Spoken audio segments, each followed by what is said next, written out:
President, for second time. Bola Aṣíwájú, ọ̀yọ́ máa ń lè ṣàǹsá. Ọ̀yọ́ máa dé. Ọ̀yọ́ máa ń dé. Bọ́lá. Óyá, torí President, Bọ́lá Tinubu, ṣe fẹ́ kó padà wá o.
Ọ̀yọ́ ti báyọ̀ ní Paso. Ọ̀yọ́ ti báyọ̀ ní owó. Òun jẹ́ pẹ̀kẹ́lẹ́ bẹ́ẹ̀. Àsìkò wọlé yìí. Ìyọ́lá bí bá ṣe àkóso tí ó yẹ àbákalà tó lágbára lọ. Ẹ̀yin tó yẹ o, àmì.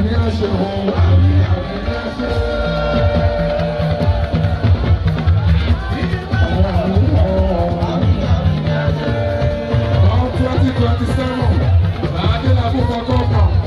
Ekelemes for governor. Oyo State. Oyo State.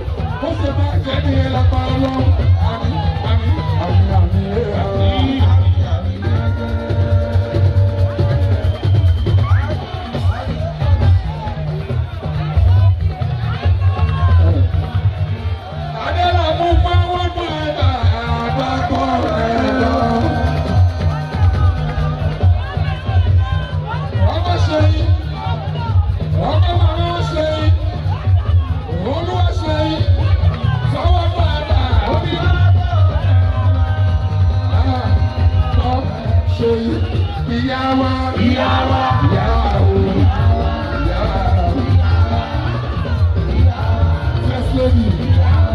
First lady, Oyo State, I'm 2027.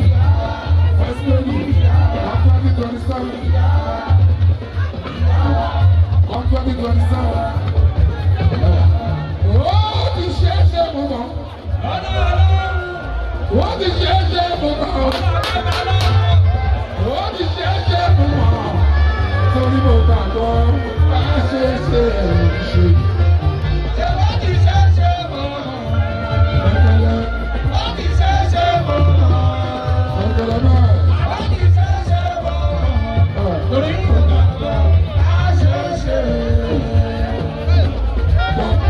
Okay, Adelabu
oríṣiríṣi ọ̀nà ti pa wọn. Àjọ ronú, ó ti jìnnà ní pàmì.